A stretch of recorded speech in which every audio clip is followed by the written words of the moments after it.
अगर मेरे को एज अ यूट्यूबर स्टार्ट करना है तो आज के लिए शॉर्ट कंटेंट बहुत इन है और आपको शॉर्ट में थोड़ा सा सेटिस्फेक्शन भी मिलता है क्योंकि आपको उठने के चांसेस ज़्यादा है, वायरल होने के चांसेस ज़्यादा है। तो शॉर्ट्स को किस तरीके से प्लान किया जाए, किस तरीके से शॉर्ट्स बनाई जाए? टेक्निकली अगर मैं बात करूँ तो शॉर्ट्स के लिए जो सबसे इम्पोर्टेंट मेट्रिक होती है वो रिटेंशन होता है। बेसिकली आपके कंटेंट में कितने देर तक आप ऑडियंस को रोक के रख सकते हो, ये मेट्रिक इंपॉर्टेंट है बिकॉज यही मेट्रिक यूट्यूब के लिए इंपॉर्टेंट है। यूट्यूब के लिए सबसे ज़्यादा इंपॉर्टेंट ये है कि एक बार यूज़र उसके प्लेटफॉर्म पे आ गया तो वो वहीं पे रहे, वो छोड़ के ना जाए। और अगर आपका कंटेंट रिटेंशन में अच्छा है तो यूट्यूब इनवेरिएबली उसको पुश करेगा। तो सबसे इम्पोर्टेंट मेट्रिक जो है वो मैं रिटेंशन को मानता हूँ। यहाँ पे मैं पूछना चाहूँगा, जो रिटेंशन की बात कर रहे हो, अगर मैं 1 सेकंड की वीडियो डाल देता हूँ तो 100% रिटेंशन हो गया, तो कौन से रिटेंशन की बात कर रहे हो? It has to be a balance. जो 1 सेकंड आपने बोला, अगर 1 सेकंड की वीडियो है, ऑन एन एवरेज इंसान 1 सेकंड तक देख रहा है, इसको एवीडी बोल देंगे इस 1 सेकंड को, और रिटेंशन हो जाएगा 100%।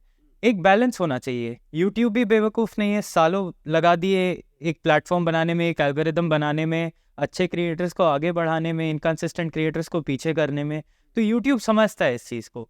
तो एक बैलेंस होना चाहिए आपके एवीडी और रिटेंशन में कि यूट्यूब रिकॉग्नाइज करे कि ये रिटेंशन जो है एक कंसिडरेबल लेंथ पे आ रही। जब ये होता है that's when your content qualifies कि हाँ इसको और पुश मिल सकता है। नेक्स्ट फैक्टर क्या है? और जो अगला फैक्टर जो सबसे ज़्यादा इंपॉर्टेंट है वो उसका viewed versus swipe away rate है। कंटेंट रिटेंशन पे अच्छा हो सकता है बट आप जितना ज़्यादा नीश बनाएंगे वो उतने कम लोगों को अपील करेगा। तो इनिशियली 10 लोगों के फीड पे आ रहा है बट उसमें से 7 लोग आगे वाले शॉट पे बढ़ जा रहे हैं तो भी उसे पुश नहीं मिलेगा क्योंकि यूट्यूब उस कंटेंट पे बेट नहीं ले सकता। उस कंटेंट को देखने वाले लोग नहीं हैं प्लेटफॉर्म पे। ऐसे कंटेंट को क्यों ना पुश करे जो रिटेंशन पे भी अच्छा है और ज़्यादा लोगों के देखने के लिए भी एप्लीकेबल है। आपका viewed versus swipe away rate भी बहुत अच्छा होना चाहिए। मेरा मानना है लगभग 60 से 70% के बीच में हो तो आप सही कर रहे हो। कुछ 10 में 10 लोग को खुश नहीं कर सकते बट आप 6 से 7 लोगों को आप खुश करने का एम लेके चलिए। दैट विल मेक श्योर कि आपका शॉर्ट्स प्लेटफॉर्म पे सही चलेगा। पुराने वाले फैक्टर्स को भी थोड़ा क्वांटिफाई कर दो कि एवरेज व्यू ड्यूरेशन और परसेंटेज जो रिटेंशन है वो कितना होना चाहिए। कि on an average in my experience अगर आपका एवीडी 28 से 30 सेकंड 32 सेकंड के आसपास है और 28, 30, 32 सेकंड पे आपकी रिटेंशन 85 से 90% विच मीन्स आपका टोटल कंटेंट लेंथ जो है वो 36, 37 मैक्स 40 सेकंड्स तक जा रहा है, तो this qualifies your content to be good. But एक कैवियाट है, अगर आप ऊंचे एवीडी पे बेटर रिटेंशन अचीव कर सकते हो ऑल द मोर बेटर।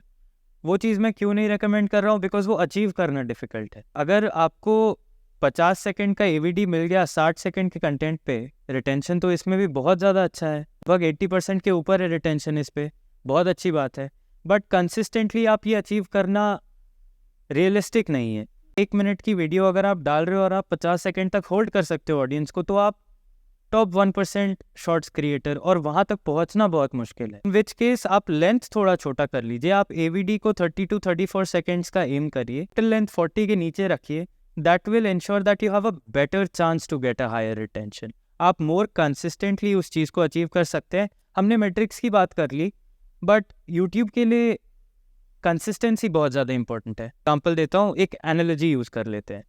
जब आप फ्रूट वेंडर के पास जाते हैं और वो एक कटोरी भर एप्पल आपको बेच रहा होता है तो आप 2 बास्केट हैं, आप देख लीजिए कि जिसमें 6 अच्छे एप्पल है, एक गंदा एप्पल है, और एक है जिसमें 6 गंदा एप्पल है, एक अच्छा। आप कौन सा खरीदेंगे? जिस पे ज़्यादा अच्छे। बट आप उसके साथ वो एक गंदा एप्पल भी खरीद रहे हैं। के लिए अगर आप 6 अच्छे कंटेंट पीसेस पुश कर रहे हैं तो वो जो गंदा कंटेंट है उसको भी थोड़ा पुश मिल जाएगा। बट अगर आप एक अच्छा कंटेंट पुश कर रहे हैं 7 के बीच में, एक हफ्ते में रोज अगर आप एक डालें तो वो अच्छा भी बेनिफिट नहीं करेगा उसको। अब आप फिर सोचने लग जाएंगे कि इस पे तो रिटेंशन अच्छी है, इस पे तो एवीडी अच्छी है, ये क्यों नहीं चला? फिर वो इसलिए नहीं चला क्योंकि वो 6 गंदे एप्पल्स के बीच में था। करेंसी भी बहुत इंपॉर्टेंट है, तब जाके मोमेंटम बिल्ड होता है। मोमेंटम बिल्ड होता है तो वॉल्यूम आती है।